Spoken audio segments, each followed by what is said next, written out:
Good afternoon. Welcome to the September 7th meeting of the Cape Cod Regional Government Assembly of Delegates. Before I call this meeting to order, I have to notify you that it's being recorded, not only by us, but by several outside entities. So we will now begin our meeting. I call this meeting to order and now begin with a moment of silence to honor our troops who have died in service to our country and all those serving our country in the armed forces.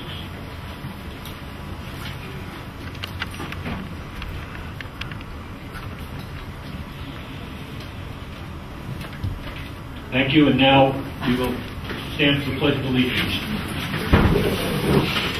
The Pledge of Allegiance to the flag of the United States of America, and to the republic for which it stands, one nation, under God, indivisible, with liberty and justice for all. The Clerk will call the roll.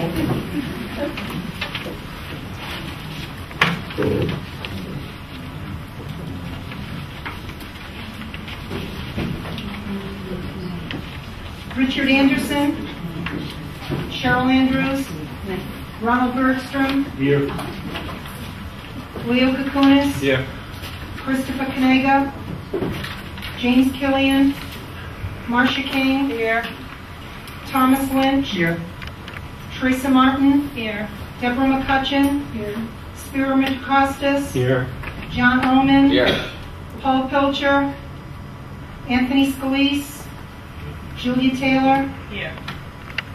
Mr. Speaker, we have a quorum present with 71.36% of the delegates present and 28.64% absent.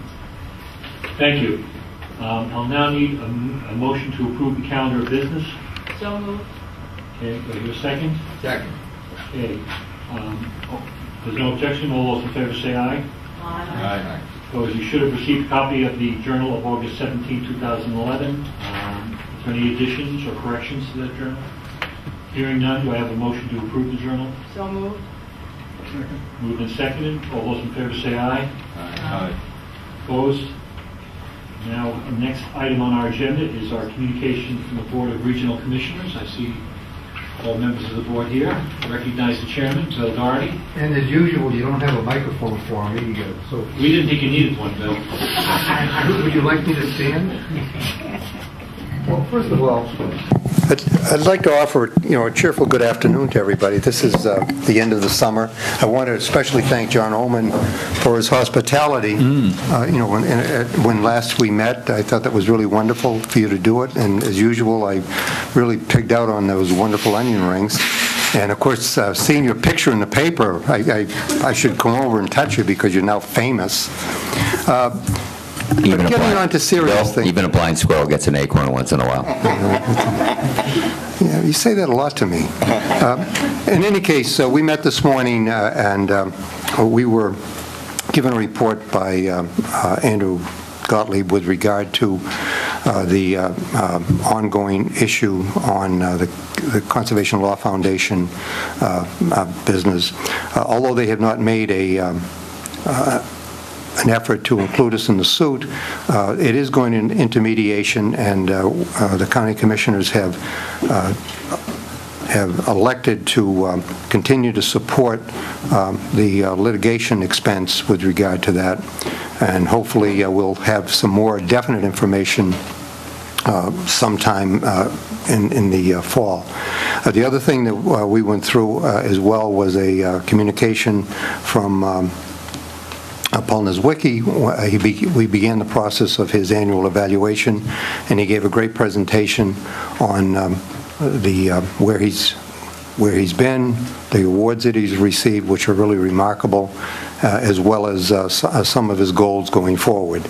And so it was a very enlightening and very useful presentation. And that's essentially what we did this morning. You also we've been presented with a copy of the year-end financial report, which I think was also presented to you today. That was delivered today, but since it wasn't on the agenda, we didn't discuss it.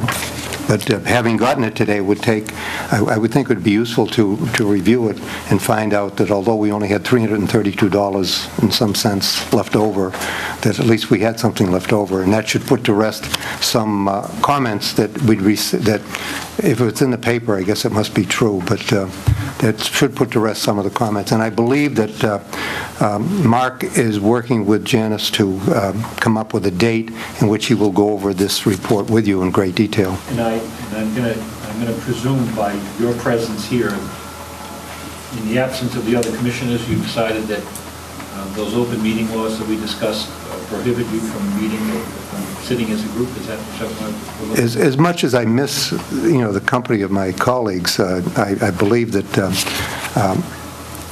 the open meeting laws are still, still in play. There's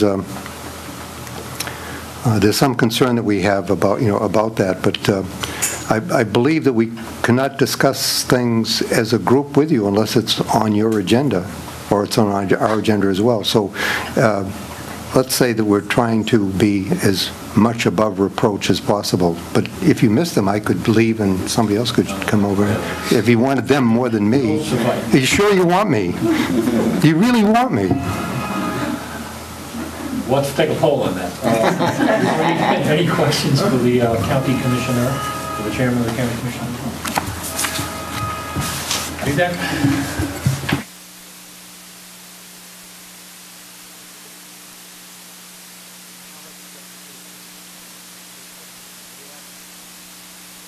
I asked the Commission to make this presentation to the full Assembly today, even though the vote on it and deliberation by the board will not take place until 2 weeks from today, simply because they're all here and they have their stuff set up, and so it made sense not to bring them back. So they're going to give an abbreviated version of what they gave to the Government Regs Committee about 2 hours ago.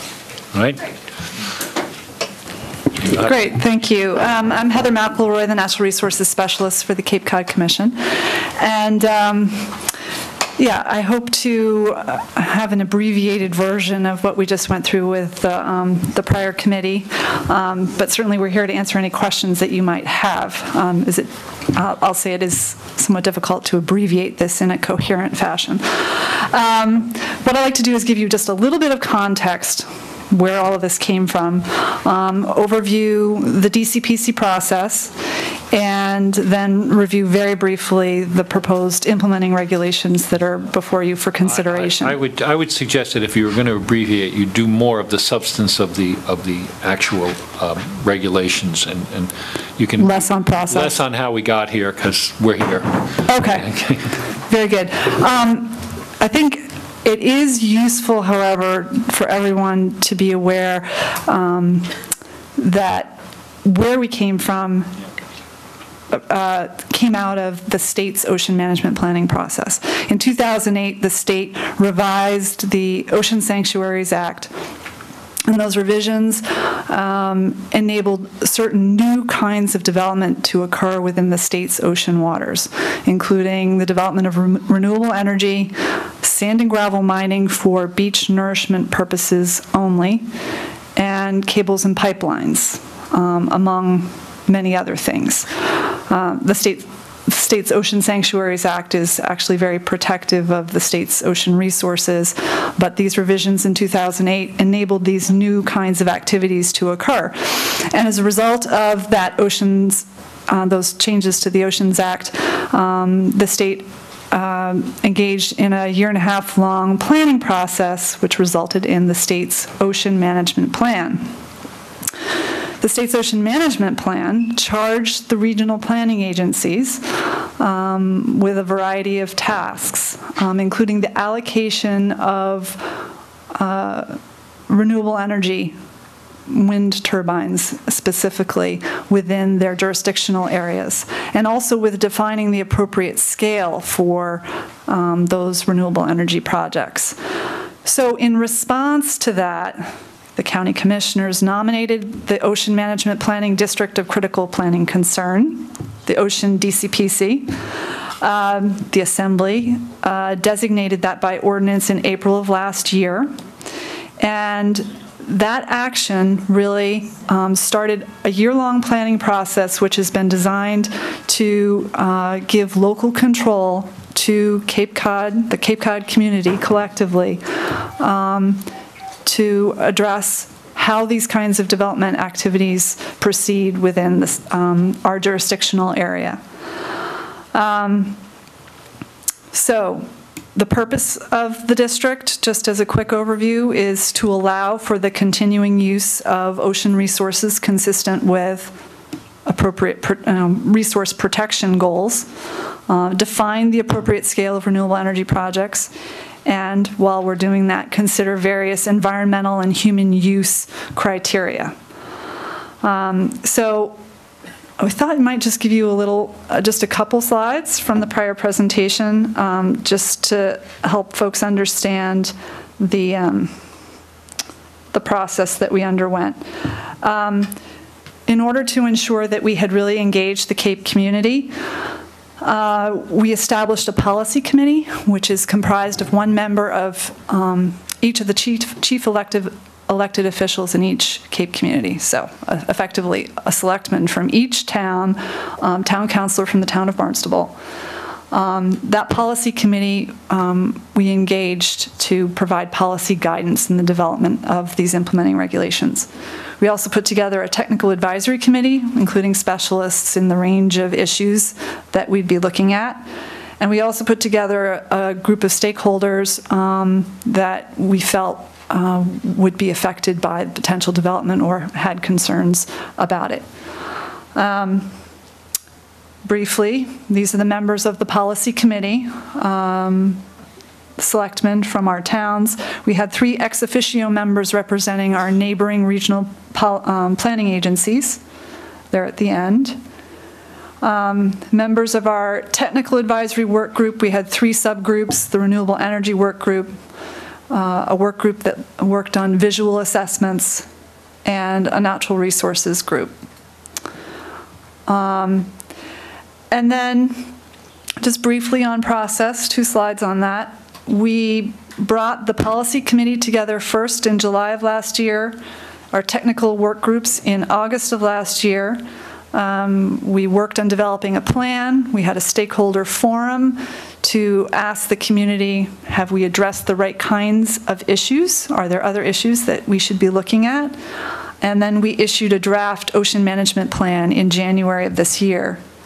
And following that, we held 9 workshops and meetings with our policy committee through late winter and spring.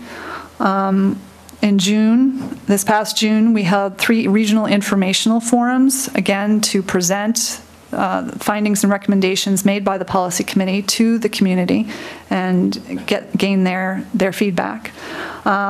We also made 2 presentations to boards of selectmen at their request. And then the Cape Cod Commission held several meetings to develop implementing regulations.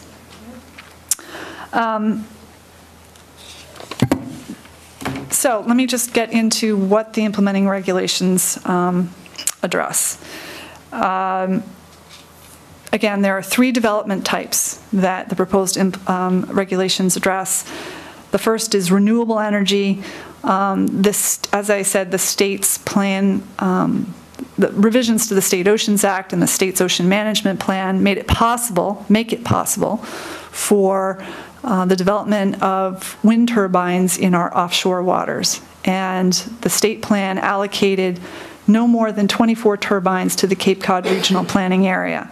So we needed to look at the possibility of 24 turbines being proposed by someone and how that might be, the impacts from those turbines might be addressed. The policy committee made recommendations for areas where turbines should not be sited, prohibited areas. There were areas remaining that are been identified as provisional areas. And within those provisional areas, where those 24 turbines might be proposed, either singly or as a group, there are performance standards that a project proponent would have to comply with. And they include things like protecting navigation, protecting existing uses and activities, our fishing interests, our recreational boating interests, providing buffers to the shoreline. The policy committee recommended a 2 nautical mile no-build buffer from the shoreline. Projects need to do a visual impact assessment to demonstrate the visual impacts from their project. They need to demonstrate there's a community benefit, a significant community benefit to the Cape community. They need to protect various wildlife habitats, our endangered whale and tern species, turtles, et cetera. They also need to protect cultural resources. And at the end of all of this is an assessment of the cumulative impacts of the development within the offshore waters. The next development type that the regulations would address is sand and gravel mining. Again, sand mining can occur within the offshore waters only for beach nourishment purposes. We can't be mining the ocean floor for construction material. But it's anticipated that increased storminess that we have here, increased erosion, sea level rise, et cetera, that there will be increased demand for offshore sand resources. So again, the policy committee made recommendations about where sand mining should definitely not occur, prohibited areas. And then within the provisional areas, there are again performance standards that address many of those same concerns that I discussed for the wind energy facilities, but additional ones for sand mining include assessing and mitigating the physical impacts associated with removing sand from the ocean floor. We don't want to have adverse results from taking sand from one location that results in erosion or sand loss from another beach. Projects also need to demonstrate a significant benefit to the community. And there's also a requirement that any sand removed within the district stays on Cape Cod. It's not to be taken off out of Barnstable County. And then the last area that we looked at and is proposed in the regulations are cables and pipelines. Again, very similar. The performance standards that are distinct here are that the shoreside impacts from a cable landfall need to be addressed. And cable routes through our ocean waters need to be coordinated to the extent feasible. There are also general regulations that apply to all development that include addressing hazardous materials, construction waste and sanitary waste from construction, coastal resource protections for any landside impacts like cable landfalls, and land-based transportation impacts, managing traffic during construction periods. So that's a very brief overview of the regulations. We're requesting the Assembly's positive vote on these proposed regulations, and I guess you would be taking that up later this month. We'll be taking that up. I mean, I'll entertain some questions from those who were not here for the original presentation, but we're really going to deliberate on it and make a decision, hopefully, on the 21st at our next meeting. So does anybody have any questions on the presentation yet, Julia? Yeah, I'm sorry I couldn't be here earlier. How did the 15 Selectmen Policy Committee come up with the 2-mile limit? What was that based on in their mind? During our work with the Policy Committee, we sort of spent some time bringing them up to speed on what the issues were for each of the development types. And with renewable energy development, some of the concerns were visual impacts, resources within that 2-mile coastal zone, like herring making their way back to herring runs, recreational activities that might be occurring within that area, health impacts that might be mitigated if projects were located at least 2 miles from shore. Those kinds of things were considered by them. I'll note that when we first presented various policy options to them, looking for their guidance on which option to take, we as a staff proposed a 1-mile setback, and their first reaction from the body was, well, let's just prohibit any development within Cape Cod Bay. And then the course of the discussion, they settled on this 2 nautical mile setback as a more reasonable means to protect the various resources of concern. Yeah, Julia? One other question, but you don't know that it was based on any particular particular information? There were 3 or 4 specific issues that I think were discussed, and the ones that I've mentioned, I think collectively. But I meant particular information, not, I understand what the issues would be, but do you know of any particular evidence that they were? No. Well, no, let me that- rephrase that, actually. We did present to them the fact that Martha's Vineyard was looking at a 2 nautical mile setback at that time. The Martha's Vineyard Commission has been in a DCPC process as well, slightly different from ours. That Rhode Island has been in a lengthy ocean management planning process, and they have established no-build areas that are effectively 2 miles from their furthest point out, which is Block Island. So that was part of their considerations. And then also New Jersey has established.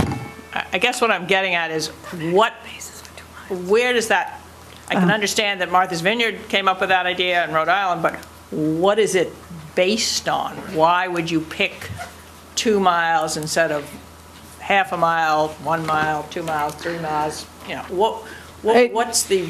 There is not a specific, there isn't a specific scientific rationale, but it's as I understood it, it was the accumulation of these various different kinds of information that were presented, including the fact that an opinion poll that we conducted last summer indicated that most folks were happier with turbines that were sited, based on visual simulations that they looked at.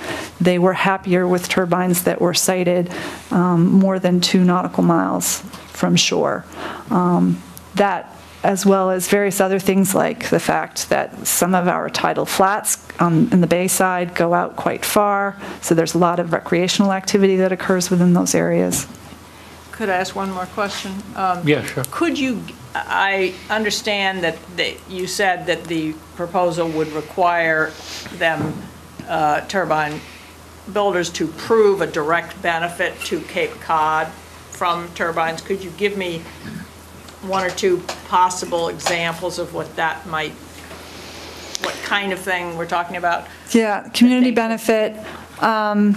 I should probably refer to the regulation a little bit here. Community benefit was something that the Policy Committee and the Cape Cod Commission standing committees spent quite a bit of time discussing. It was something of great concern to both, how to ensure that a project could demonstrate community benefit and what is a community benefit. But some of the things that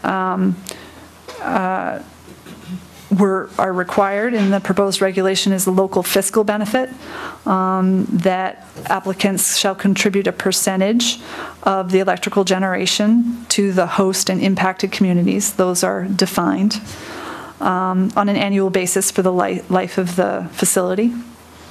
And then there's also a disbursement. A majority share shall be dispersed to the host community, the remainder dispersed to the impacted community or communities. Another community benefit is regional ownership.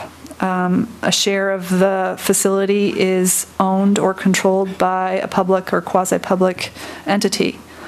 And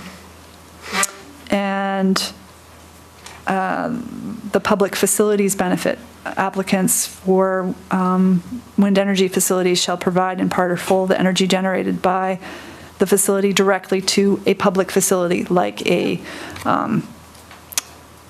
sewage treatment plant, for example.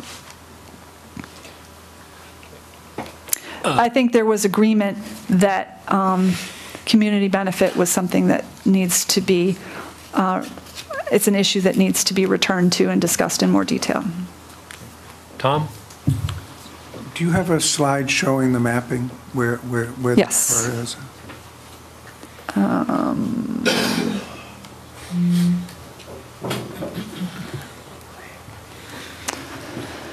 And maybe it's worth my just explaining it just a tiny bit.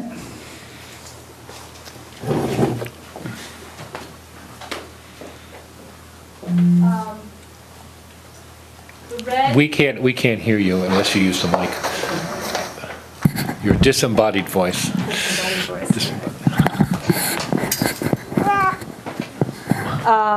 The red is the prohibited areas. We could discuss all of the components that went together to identify the red area as a whole. What doesn't register so well on this projected slide is also what's called an exclusionary area.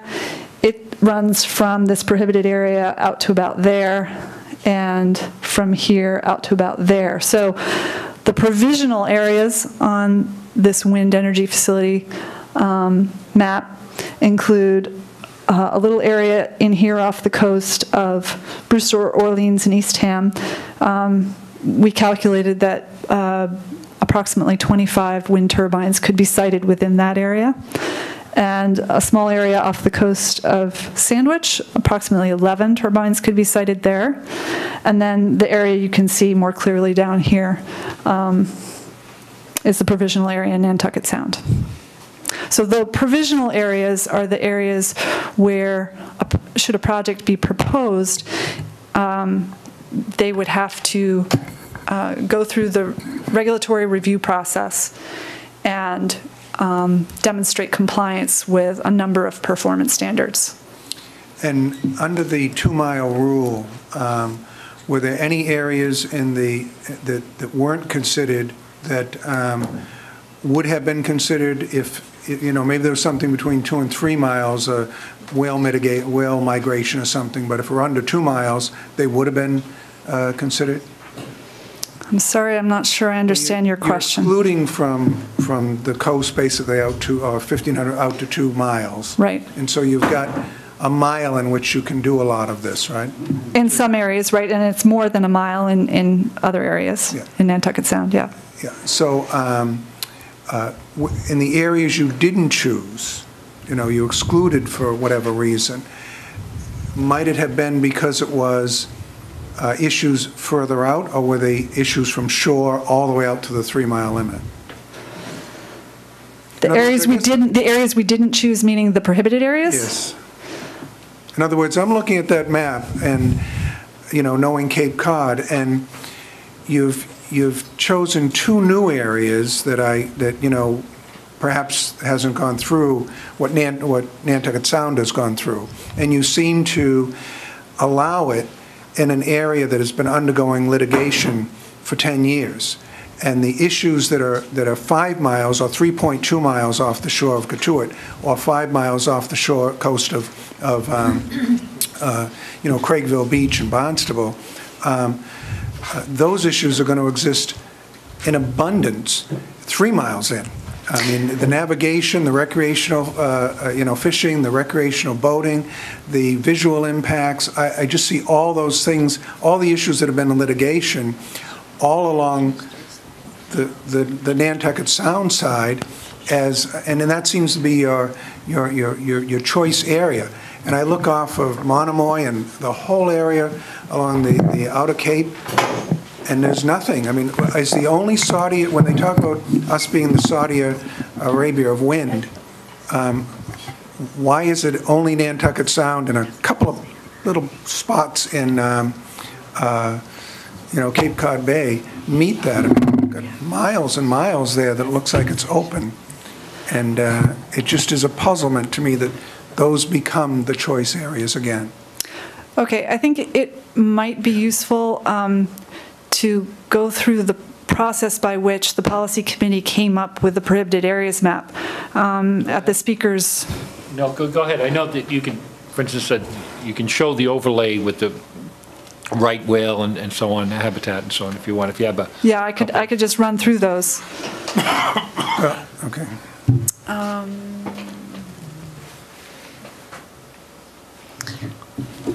Okay, so again, just to talk about the boundary, you see in the dark green is the boundary. It's more or less coincident with this. It is coincident with the state's planning boundary, which runs to 3 nautical miles from shore, except in Cape Cod Bay and Nantucket Sound, where case law established state jurisdiction actually much further out. So in the bay, it runs from a point off of Race Point, sort of westerly to Brant Rock or Manomet or something like that. And then in Nantucket, there are some rocks out in the ocean which make those big bumps and incorporate a larger area of Nantucket Sound. In addition, the district starts 0.3 nautical miles from shore. So the area between mean high water and 0.3 nautical miles is not subject to any of the implementing regulations that are proposed. So the policy committee's deliberations resulted from a presentation of information about the resources that were present. And what we're looking at here are core habitats defined through the state's ocean management planning process by their Science Advisory Committee that define critical habitat for North Atlantic right whales, fin whales, and humpbacks. So the policy committee said, yes, those should be prohibited areas. And the next layers that are added pertain to critical bird habitat, endangered terns, long-tailed ducks, and colonial water birds. Then the policy committee felt it was important to establish as clear prohibited areas the high use navigation lanes. So you've got the blue is clearly extending out of the canal. The orange represent commercial high density commercial fishing traffic. Then there is the 2 nautical mile setback from shore, which I hope my response to Ms. Taylor's question helps you understand how they came up with that. And then there's the Cape Cod Ocean Sanctuary, which is an area on the Atlantic coast that is a prohibited area under the state's planning process. So we incorporated that as a prohibited area as well. Heather, I appreciate all that. I guess in looking at that map, someone could have done that before the DCPC was even proposed. And you could have excluded all those areas, and I would have preferred a DCPC matter before my community and all the communities where you knew you were going to be impacting it. To have Provincetown, Truro, you had all these meetings of 15 representatives, they're all out. They're all out, but they're voting, it's okay in Nantucket Sound, or it's okay just off Brewster, or it's okay just off Sandwich. I would have preferred, since these criteria are fairly obvious to me, a right whale habitat, things like that, they're out. So it seems to me that we should have started with where we knew it wasn't going to happen. And these are all very obvious things, with the exception of the navigation maps that you're just mentioning there. I'd venture to say that Hyannis Harbor, houses as many fishing and certainly commercial interests, making, probably about 7 or 8, well, let's see. I know that, well, there's, one boat alone makes 7 trips a day right out of the area you've said is okay to put them in. There could have been further narrow lanes there that I would have thought someone would have said, well, we've got to protect that area because we've got so much boat traffic just going to Nantucket. Forget this, and then over to the same with over to Martha's Vineyard with the Lady Martha, et cetera, and the traffic between. So it seems our DCPC just eliminated areas we already knew would have been eliminated, and it would have been a far more pointed discussion if you had focused in on the areas where you knew we were going to be able to do it and it would be up for debate. And then I'd feel a little better about all the policy that went into it. Well, I think it's there actually in the regulations. What you see in the map, and the map is easy to latch onto,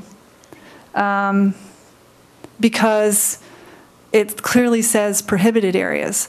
But what is present in the regulations, in which I only just barely skimmed the surface of in presenting them to you just now, are specific regulations that may in some instances prohibit the siting of turbines in those areas because of resources that are present, like ferry traffic between between the Cape and the islands. There are regulations that say you can't site it in those areas. You need to provide adequate buffers to those areas. There are a variety of other performance standards that will provide protections to things like eelgrass and other significant fisheries habitat areas that would effectively say no to the siting of turbines in those areas. But those are not areas that can be mapped. It's more effective to have a regulation that says you can't site them in these areas. Eelgrass, for example, will migrate. We have regulations that address so navigation issues, FAA issues, what's the other thing I'm thinking about? One moment. Visual impacts on historic resources or visual impacts in general. We have a standard which is really new to this process. This is the DCPC helped us establish a process, an objective process for evaluating the visual impacts of something and using that tool to weigh the impacts of a project and propose changes to the project based on that information that comes out of that. I think the other critical piece, what you raised, the concern about activities that came up during the Cape Wind review process was emergency response. And we have a performance standard, an application requirement, and a performance standard that requires that a proponent come forward with contractual agreements with the emergency responders who are going to respond to an emergency. So while it may look like there are these vast areas where anything is possible, the performance standards actually provide really significant protections. I think you might be misinterpreting. I think you've narrowed it down to 3 very small areas, actually. I think you've excluded huge areas of the Cape for a good reason. The ones you've picked, though, or particularly the largest area that you've picked, the litigation that's been going on has touched on each of the provisional areas you've talked about, and they've all been litigated, and I'm sure will all come up again. It almost seems like, if squid fishing is an area, a certain period of the time that we do, does that knock them out? I mean, can I go back to, my constituents and say, don't worry about what off Craigville Beach, because don't worry, every spring we have a whole ton of squid, and that's a natural resource, and not going to do anything there. That's out. Don't worry about a point from Point Gammon over to, probably maybe number 5 buoy, where that's a traffic that's going to be coming in and out of Hyannis to Nantucket, and then the same with how large a lane are you going to leave for vessels. If it's just doing between 2 and 3 miles, and then the other one starts at 5 miles, that's going to leave about a mile or 2 for the travel lane up to number 8 buoy, number 10 buoy, 22 over to Martha's Vineyard. So you've got suddenly you're creating a corridor to go down if that's the area that's selected. Now maybe they'll be off Mashpee and you kind of take that away because they're inside that, number 8 and number 10, So it buoys so that you could, keep the lanes open. But if not, let's do like the right whale and just exclude them, narrow it down further, get it, really talk about the area we're talking about. It's, I don't know, I'm just kind of surprised that with all the vast area, that's what we're left with again, so. Yes, Julie. What is the problem of turbines for whale habitat? Is it the base interferes with the habitat in some way, or is it the movement and the sound? What's the evidence about turbines and whales? What do we know about what the problem is? The science isn't conclusive yet, but what we do know is that there is likely adverse impacts on whales and other and fish from sound, the vibrations. It interferes with their communications. But we don't know how far away they could be to be okay. Right, the science is not there yet. Yeah, I don't know if Tom was here for the entire public hearing, but I raised pretty much the same objections that he did, in the sense that, perhaps I should have been paying more attention to the process, but I thought, okay, we're going to put in reasonable regulations for wind turbines that are scattered around the Cape in our designated area, and that made sense. But now that I see by the process of elimination, we have, in a sense, not designated, but not eliminated very small areas. So now those who wish to put these up, whether municipalities or private entities, are going to be limited to certain areas. And,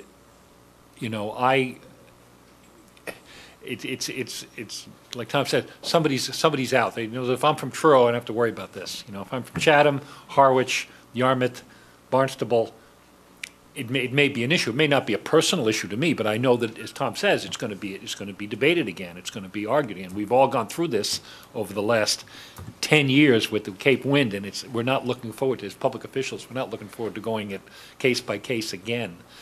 So I mean, I'm not faulting the commission for this, but it's the practical effects of eliminating large swaths of area. If the Cape is under pressure to fulfill its quota, and I know I'm exaggerating here, but if somebody says, hey, you guys on the Cape, you got all the wind, you got 24, you haven't put any up, how come? There's going to be pressure on us to say, well, we'll stick one here and there, and it depends on who's going to get them. So, like I say, I know that this is not, this is a process of elimination. You're not empowering people to put them there. You're simply making people aware that there are swaths where they're not going to be appropriated going in, but regardless of the passage of these regulations, I think it is going to be. I anticipate it is going to be an issue. Certainly, it's going to be an issue where I am. It won't be an issue in Mashpee. Okay, Leo. It says wind energy facilities provisional areas. Is that also an overlay for the sand mining areas, or is that a separate map? That's a separate map. Do you have that handy? Because Yeah. I came in late to the public hearing. I'm sorry, I didn't.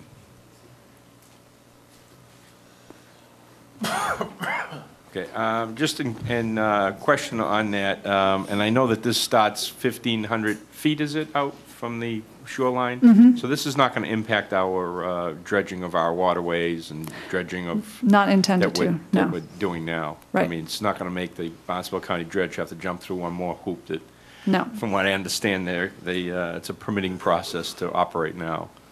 And this pertains to sand mining projects, which is effectively dredging, but for beach nourishment purposes, not Not to dredging. open a waterway. Yeah. Okay. For navigation. And back to your, the siting map for the wind towers, was any discussion had in regards to the shoals that exist out in the ocean as to the siting of these? Because I guess as just a common sense kind of thinker here, if I was going to build something out there, I would probably want to locate it on, for instance, off of Harwich, we have Handkerchief Shoals, which is sometimes in low tide can be 15 feet below the top of the ocean, as opposed to driving or going half a mile out further where it drops down to 300 feet deep. So I would think cost effectiveness, it would make sense to build them on top of a shoal. But was there any discussion like that had? Because I'm very unfamiliar with offshore wind development. No, we didn't get into that level of detail because that's really at the level of, when a proponent wants to come forward with a project, they'll have to do their own screening process. In the event that this was not adopted, and due to the fact that the state, as you mentioned before, came forward with their new changes and regulations, supposing an applicant did in fact want to build a few wind towers in the areas that you people are saying, we're saying through this map, are restricted, would they still be able to come forward with a proposal and just have to jump through some hoops as far as, I mean, say they wanted to build them up, you know, where Tom was saying there seems like a lot of land up there that happens to be where the right whales are. I mean, they could in fact do that right now, right, and make that proposal, and probably just have to answer to the, what, to the state? To the state. The state does have a permitting process that they've put in place through the ocean management plan. The maps, these prohibited areas maps, go further than what the state does. The state leaves a door open for the development of wind turbines in anywhere within Cape Waters except the Cape Cod Ocean Sanctuary, which is the area that runs from Race Point to Monomoy. So prior to the beginning of this whole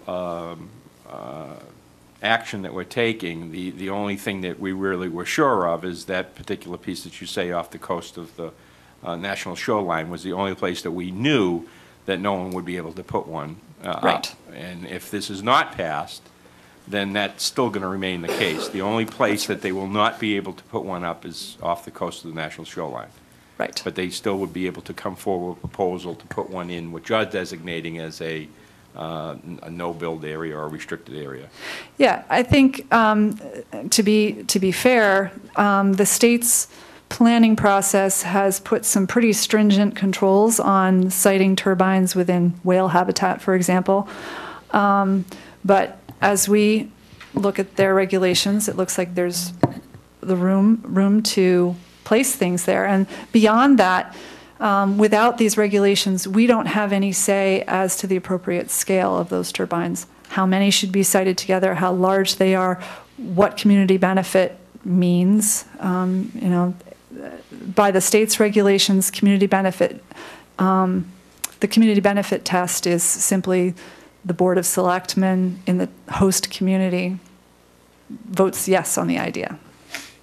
Yeah, Spiro, and then I'll get to Deborah. Kind of a quick observation. It's beginning to sound a lot like what the boards of appeals or planning boards at the local level have to go through in trying to identify an adult zone. I think, in other words, you can't exclude it completely. There has to be some zoning available for each one of these uses. So whether you like or don't like mining, they have to make some provision for it. Otherwise, some state agency is going to approve it where you didn't want it. But I know it's going to come up again 2 weeks from now. The whale question is going to come up for whatever reason it's coming up now. I think you need I hope you would bring us a better answer. My understanding is that the impact on the whales happens at construction, not after construction. But if that's not the case, let's hear whatever it is 2 weeks from now. Okay, Deborah, did you want to answer that? I actually had an additional point to make Okay. as to Leo's question, Sure. if I may. Go ahead. Jessica Wilgus, Commission Counsel, you asked about what would happen if the regulations were not passed at this point. I just wanted to make one point about that. If these are before you, if they are not passed as they are before you now, the district of critical planning concern that you unanimously voted that you wanted in place here disappears, and local control, there is none. All of these overlays that are here are part of this process. They would not exist. Deborah? If I could, we've seen the map for the wind energy and the map for the sand. Do you have a map like that for cables and pipelines? It's identical to the sand and gravel mining map. I see. And let me just understand on the sand and gravel mining, if, for example, somebody in Truro wanted to propose sand and gravel mining for beach nourishment purposes, their application could well seek to take it from way down by, I think that's Bourne. Mm-hmm. And that's a permitted area. Mm-hmm. But nothing on the coast of Truro is. Right. Okay, I just wanted to understand. Mhm. Thank you. I'd like to follow up on what Leo said, is that, you know, in looking at the areas that have been excluded, for instance, for right whale habitat, and saying that the state does not necessarily exclude those areas, what we're doing is we're making a subjective judgment on how to eliminate the possibility of these turbines going up. In other words, let's say somebody wanted to site one off of Craigville Beach, or somebody wanted to site one off of Harwich. I mean, I could raise objections, or someone could raise objections that they're inappropriate because of, extensive recreational boating. There are weirs set out there, they call them traps in Chatham, all over the place. Not only the ones that are set up, but the, excuse me, the trap companies also have grants that they don't use, and they're scattered around, so there's quite a few. So, I mean, I could make the case that that would be something that would eliminate the possibility of siting a turbine there. And when you first gave the presentation, I thought, well, maybe there's something in the Oceans Management Act or something in the Environmental Act that says, no, you can't put them there because there are whales there, because there are right whales there. But if that's not the case, then then it becomes a little more of discretionary as to what should eliminate them and what shouldn't. You know, I mean, I'm wondering if a turbine sited in Cape Cod Bay, which may or may not affect a passing right whale, would be superior to one sited in Hyannis Harbor, which we know would affect traffic, or one sited off of Chatham, which we know. So, you know, I'm wondering how much. I know that we're in a process now, and Jessica's made us aware of it, where we can't necessarily tweak these, but I mean, I'm happy with the Cape Cod Commission having regulation over turbines. I'm not so happy with them narrowing the scope of where these turbines could go. And I'm wondering, is it possible to, how flexible are these regulations? I mean, if we can either reject them or not, is that how it works? We can either accept them or reject them. And if we reject them, they go away and the process starts over again, or else it doesn't. And we put you through the same thing you've gone through for several weeks. And here's our executive director to tell us that. Maybe I could take, a moment to just respond to some of the concerns about the whales. Protection for North Atlantic right whales was a big topic of discussion among the policy committee and among the Cape Cod Commission representatives during the course of developing these regulations. The population that visits Cape Cod Bay between January and May is 300 to 400 individual whales. The science is not perfect yet on what the impacts from turbines to whales might be. Certainly, construction noise is significant. You could avoid that by constructing during times of year when the whales aren't present. But there's also evidence, increasing evidence, that the vibrations made from wind turbines create noise in the water. There's a study that we reviewed that actually said whales are shouting to be heard. The idea being that there is so much noise in the ocean now that whales are having to raise their voices in order to communicate with one another and, take care of whale business. And that's not just from turbines, that's from all kinds of noise generated in the ocean. The committees were, as I said, one of their initial impulses was to eliminate any development potential for turbines within Cape Cod Bay because of the potential impacts to whales. We worked closely with the Provincetown Center for Coastal Studies throughout this process. They study right whales. They collect data on right whales. They provided data that actually helped expand the area of protection for right whales during our review process. However, given their interest in whales, they actually also said, well, it probably doesn't make sense to exclude the entire bay for whales because the science isn't there for that. What we know is that the concentration of right whales is in the areas that are mapped, that the state has identified as the core habitat areas. Right whales actually use all of Cape Cod Bay. They use the Atlantic coast. I mean, they use Nantucket Sound. We know they're everywhere. But their core critical habitat area is that area identified on the map. And that's the area that both committees ultimately settled on as the area that should be protected in this way. Establish it as a prohibited a prohibited area. And the wiggle room that is available through the state regulations exists. However, comments that I heard from state staff members who were responsible for the development of this plan were, we effectively don't want to allow turbines within those areas because of their significance. Okay. Anything else? Just looking at it from my standpoint, I mean, Truro is not affected, and Provincetown is not affected, and so on, but they have like 2% of the vote in the Assembly. Barnstable is affected, and Falmouth is affected, and Yarmouth is affected, and so they have carried a little more weight. I'm just trying to make everybody comfortable with the prospect of the next 5 years, if we do develop these, that they're going to be put into places that, some areas have been eliminated and some areas have been not eliminated, and for reasons which may or may not be somewhat subjective as far as the science goes and stuff. I mean, I'm for the right whales. I wouldn't want to interfere with them, but there's many issues. As Tom says, there's many issues down by my area. The enormous, I mean, Chatham survives on recreational boating traffic. I mean, if you look at Stage Harbor in the summer, you see there's millions of dollars out there, I don't have too much of that, but it's an issue. So I intend to get some flack no matter how this goes one way or another.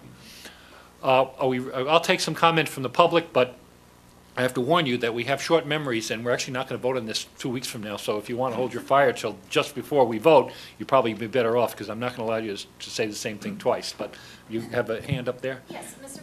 Yes, you have to come to the mic.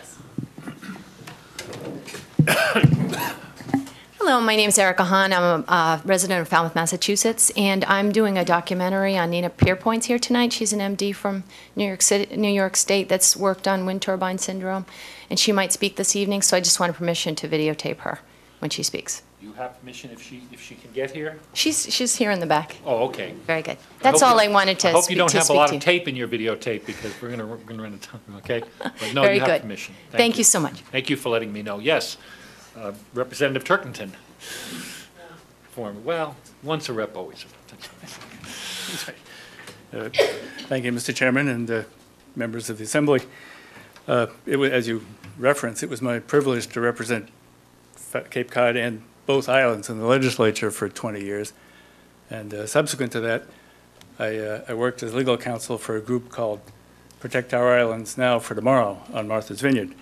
And in both jobs, I was educated in great depth on the question of offshore wind, because obviously it matters a lot to the vineyard what the state policy is, and to the Martha's Vineyard Commission, which, as you know, there's only 2 commissions in the whole state, 2 planning commissions that actually have regulatory authority, the Cape Cod Commission and the Martha's Vineyard Commission. So I thought it would be useful to just let you know what the Martha's Vineyard Commission is doing with this very same question. They went through the same kind of process of identifying areas of concern, areas of to be eliminated, and areas to think about. And they put together a similar sort of a set of conclusions as the Cape Cod Commission did, with one very major exception, that they concluded that the island had 2 options. One was to go ahead and designate these areas. The other was to put it off. And they gave several reasons for putting that on the table. First was the desire to, and I'm reading now from their one-page summary of what they recommended to the islanders. First was the desire to obtain better information about resources and the impact of wind energy development. That was one. The fact that large areas are being developed or are under consideration in federal areas. This is a major change from even as recently as a couple of years ago. The focus a couple of years ago was on state waters within the 3-mile limit. More recently, the focus of all the development and the federal government and the planning agencies at the state level has been the far offshore areas, the federal waters, which are, well, the areas they're considering are more than 12 miles off, and many of them are further than that. That's where all the energy is today, in the development community, in the regulatory community, at the federal level. They're all talking about doing large-scale projects very far off. So for that reason, among others, the Vineyard Commission thought that they could delay doing any kind of regulation on the state waters within 3 miles. The third piece that they mentioned is that, as they say, in general, the negative impacts from development in state waters appear to be far greater than developments far offshore in federal waters. They go on to point out that the fact that no entities have expressed any interest in developing in these waters, and we all know the reason for that, after, as referenced by Mr. Lynch, the 10-year war that went on over Cape Wind, and the fact that when Cape Wind actually got to the point of actually putting a price tag on their product, it turned out to cost twice as much as any other form of electricity that's currently available. And the fact that they can't even sell their product in spite of the governor's great effort to force the electric companies to buy it. For those reasons, other developers have not been leaping up into the fray to put any more wind development in the offshore, near offshore areas. So their proposal, which they've put out and which they have not yet adopted, but they're certainly leaving it up to the Vineyard Committee to consider, is to put off putting these regulations into effect for up to 5 years. Now, I know there's been some concern expressed by the Commission staff and the Council here about would the state step in and do it for you, in essence. And obviously, the Martha's Vineyard Commission does not think that's the case. They use the same legal firm that the Cape Cod Commission does, Eric Wadlinger's. There's nothing in the Ocean Management Plan that says the state can step in and do it for you. The plan is quite specific. It designates the authority to the Cape Cod Commission and to the Martha's Vineyard Commission to make the decision on what's an appropriate scale of development within the state waters. So I think you have an option before you in 2 weeks, which is to follow what the Vineyard Commission thinks is an appropriate option and do nothing. Yeah, Leo, you want to speak? Sir, before you leave, when you say the Martha's Vineyard Commission and the people are going to vote on it, how does it operate over there? Are you guys people having a town meeting which is going to vote on their recommendation, or do they have an assembly like we have that approves or disapproves it? No, what they did is they put their report together, and they put it out at the beginning of the summer so that everyone in the community would have a chance to see what was in it and think about it. It will go to the Martha's Vineyard Commission. They don't have an island-wide assembly that votes on these things, but the Vineyard Commission itself will vote. But they wanted to give the public, particularly the summer public, which has a great interest in this sort of thing, they wanted to give them 2 or 3 months lead time to see what was in it and to consider the option of doing something or doing nothing. When is the commission voting, sir? They talk about it in the fall. I don't think they have a date yet, but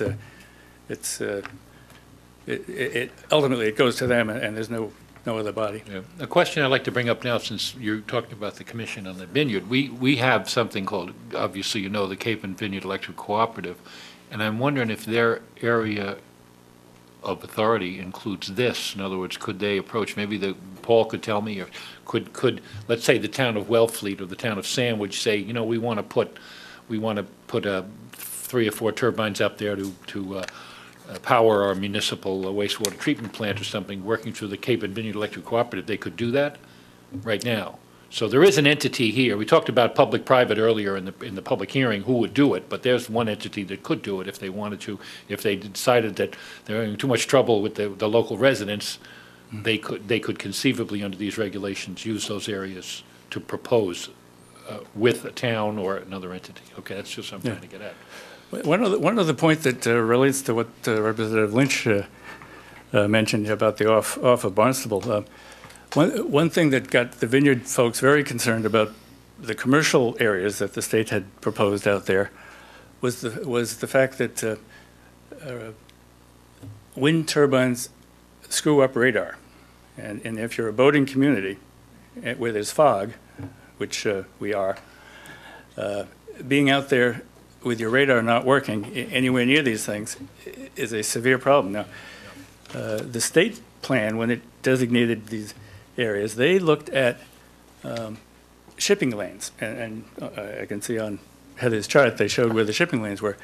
They didn't have as much data on recreational boating as they should have. And so as Tom Lynch referenced, the volume of boating traffic in the areas that were shown as options for development is quite enormous, and it certainly wasn't shown to that extent in the state plan. Now, the commission may have more information since then, but the original ocean management plan that the state put out did not recognize that factor, and it certainly didn't recognize the factor that your radar doesn't work when these things are operating and you're in the midst of them.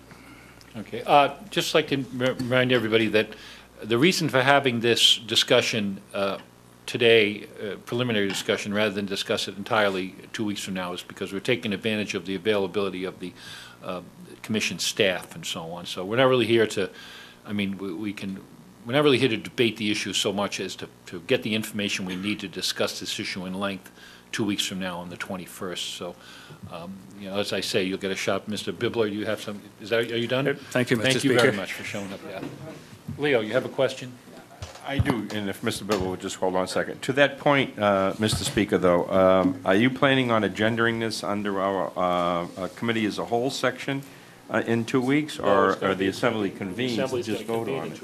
So then, really, this is the only time that the public are going to be able to. Well, they could comment. Have They an could input. comment immediately preceding the Assembly convening, as they have in the past. Okay. Well, I'll be probably just as intolerant then as I am now. So it's okay.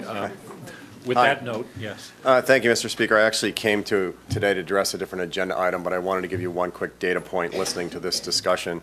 Two things are obvious to me from listening to the debate. You know, one is that this is basically a response to political pressure to respond to a program to meet sort of a quota. But the other thing is, from the comments of several of the delegates, that there's no doubt that this would have a profound impact in any of these areas. To put 24 600-foot wind turbines, there are 500-foot wind turbines, and as you know, there was a raging battle over Cape Wind.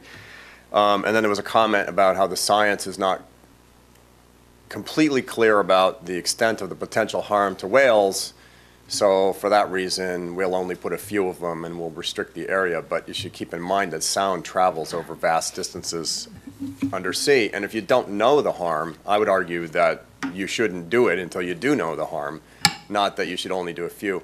But the one thing I wanted to say was this is reminiscent to me of this entire debate within the Cape Cod National Seashore, because in that instance, there was a proposal to put one in the heart of the seashore, which would have completely transformed the character of the national park and would have produced a minuscule amount of energy. And the data point I wanted to give you was that you would need approximately 1,200 of these wind turbines to produce 500 megawatts of intermittent power, which is a smallish sort of electrical plant. So when you compare this profound impact to your community that 24 wind turbines would impose, and then you consider that that's about 2% of a smallish wind plant, I think when you start thinking in terms of cost benefits, you really have to wonder if sacrificing all of these other interests or compromising them or having these battles is worth this tiny amount of energy. And I think you should keep that in mind. All right, thanks. Marcia? Mr. Speaker, I'm just concerned that we're going off on a... Yes, I'm going to complain about the process. No, okay. not process, but a tangent. Nobody's saying we're citing them there. I Right. think the commission, commission has tried to do was said, if this happens, they have layered items that they've taken out because of the environment, because of the fish, because of the habitat, and they are trying to make it so that if this happens, at least they're located in the least harmful place they can be. I don't think anybody's running out and putting 25 wind turbines there. I commend them because, as the attorney said, if we don't do this, there will be nothing, and there will be no 2-mile limit. They could be populated everywhere. So I guess I'm just concerned that people are thinking this means that as of when we vote these, in a month and a half, we're going to have 24 of them placed here or 11 placed there. So I'm just concerned that some people are losing the focus of what these regulations really are trying to do. Right, and I think Thank we you. should, I'll take two more comments, but it's got to be quick because, oh yeah, Paul, did you want to comment? We're getting off the. And I want to try to bring it back to what's in front of you today. Yeah. There's nothing reflected in the minimum performance standards or the map today that encourages or provides any incentive for development. There are only limitations in what's in front of you. And I have a little bit of deja vu to last November when we had land-based standards that were in front of you that were very general. And there was a push that they weren't stringent enough. And so we took it back and went through another process for a couple of months. Meanwhile, a project withdrew and refiled with the commission. So that project was not subject to the standards that would have been passed in November. And, you know, I kind of feel like we're going down the same way. This only imposes limitations. There's a difference in the way Martha's Vineyard Commission regulations are adopted and the way Cape Cod Commission regulations are adopted. We are a department of county government, they're not. And that means the way that they promulgate regulations, mainly through model bylaws in regard to this, is a very different process. These are limitations, and what we did is worked in the jurisdiction that was delineated to draw lines around those resources that were appropriate to draw lines of resources around. There are many other standards included here that any potential project would be subject to. And I know that there's this opening on the south side, and we had one of the town attorneys from Barnstable come in repeatedly and talk about first responders, and you need to do this. All of that's covered in the minimum performance standards, and we tried to express that at every occasion we had. But this leaves you without any moratorium, without any protections. So, for example, if Cape Wind wanted to reconfigure because they're having a problem selling that, and they wanted to push 24 of these into state waters and argue that there was a community benefit, they could do that. We would have no standards to apply to that project. So there's nothing here that makes it easy for anybody to do this stuff. It only puts in place basic regulations that control the discussion out there. And there's no as-of-right zoning, as I explained to the subcommittee. There's no incentive for citing these. These are only regulations. To take no action leaves us with less protection, not more. And so there's no more simple way to sort of explain that. That's the way that it is. I mean, we can take them back, but every coastal RPA has been given an allotment of wind turbines offshore. So the commission is still going to be in charge of having to meter out 24 turbines if there's an appropriate application that comes forward. We have worked hard over the last 12 months with elected officials from every single town on the Cape to work through these regulations so that they had a voice in how we treat those projects when they come forward. And it wasn't entered into lightly, and a lot of elected officials put into a lot of time into this. These are only protections. There's nothing that provides an incentive for any sort of wind development project in state waters. They only discourage it. And it's the beginning of a process. And in some of those situations, especially on the south side, any number of minimum performance standards related to eelgrass, other habitat, would stop a project in its tracks. But without adopting these standards, we're left with nothing, except as sort of a generalized development of regional impact review where we have to weigh community benefits against community detriments and get into arguments about how globally beneficial wind power is as opposed to the potential specific impact on habitats. A position I, as Executive Director of the Cape Cod Commission, don't want to be in. So that's the context for the regulations that are in front of you today. The executive director is saying is this is not essentially a wind turbine or no wind turbine debate. I mean, that's a debate for another day. Right now, this is on siting regulations for wind. We're presuming that we're going to have these things. Whether we have them or not is a debate for another time. But on the siting regulations, I saw a couple hands up, Lily, and also a hand here, and then we'll go with you, and then we're going to wrap it up.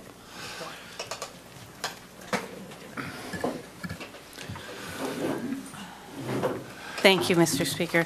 And can I just be clear that we can comment via email and also submit material to Jan, to the clerk, between now and your vote? Is that correct? Yes. Okay. Identify yourself. Lily Green, Wellfleet. Now, I just wanted to make one simple comment. basically, is that, and I do agree that the areas where the whales are should be excluded, but I did hear Heather say that the science is not conclusive and it's not there yet. And you all know me, that I've been speaking about the adverse health impacts to humans, and there are, I presented evidence to you about personal interviews with people that are living more than 2 miles away from the nearest turbine, and they have serious adverse health impacts. We have people in the audience today from Falmouth who have serious adverse health impacts, and these are sited 2 to 3 miles offshore. I sincerely believe that it's important for you to look at what the potential adverse health impacts to humans are. And we're talking about a whole host of symptoms. The material that I've entered into evidence at the Cape Cod Commission and today as well to Jan is about people who have had serious elevated blood pressures after the wind turbines are spinning or in operation. They have normal blood pressures. They have, absolutely normal blood pressures, but when the turbines are spinning, their blood pressures can even get as high as 190 as far as their systolic readings. The blood pressure medication doesn't work because it lowers their blood pressure, and they really have normal blood pressure. So when they're away from the turbines or when the turbines are not operating, their blood pressure becomes dangerously low. So what I'm saying to you is that there's a whole host of situations. If we're looking at animals, which I believe we should also be concerned about the people living on shore 3 miles from these turbines. So that I think is something that you should take into effect. Thank you. Thank you. And do you have your hand up? You want to speak? I'll defer until the 21st. Thank you. Okay. Listen, I'm gonna. Those who go home and remember something they absolutely should have said at the time can come back, and there'll be a comment period before the Assembly convenes on the 21st. And I'd like to thank the members of the Cape Cod Commission for the long, hard work they've done on this and sitting through 2 meetings today, and after having worked a full day. So thank you very much, and we'll continue this debate when the Assembly takes this up for a vote on the 21st. Thank you. Okay. Now, we have, the next item on our agenda is the communications from public officials, and that'll have to be on something that's not on the agenda. Do we have any public officials? Okay, communications from members of the public, once again, on any other item that's not specifically mentioned on the agenda. Okay, the next item is consideration of a letter of request submitted on 8/17/11 for formal support from the Assembly of the County Commissioners regarding request of petitioners for referral of Brewster Wind Project to Cape Cod Commission. A gentleman, and I'm sorry I forget his name, came up to us when we were meeting at the beach. He said, I have a petition, I want you to take it up, and I said I would bring it up with the Assembly in public on our next meeting, which is today. So that's where we are now. I hope you've all gotten a copy of that petition. Leo, I think you also requested this be put on the agenda. Are we losing our quorum here? Okay,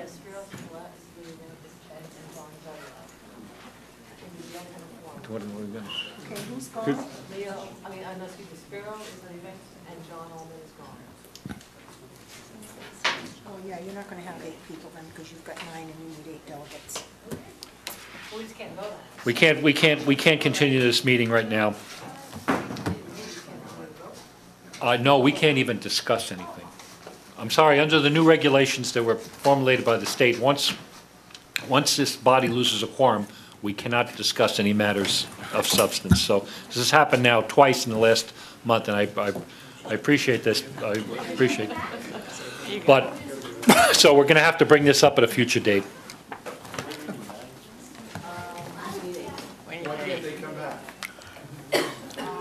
Because I don't have a leash on them, you know. If they leave, they're gone. Some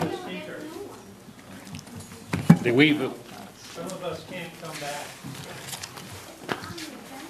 If I continue a discussion, let me explain this in ways you can all understand, okay? If I continue a discussion on this matter, I'm in violation of state law, and I can be fined, all right? Now, unless you're willing to pay the fine and bail me out, I'm not going to continue the meeting. I'm not trying to be rude, I'm just trying to explain the situation. Suppose they left so that there wouldn't be discussion? No. No, I doubt it. So this meeting is now adjourned.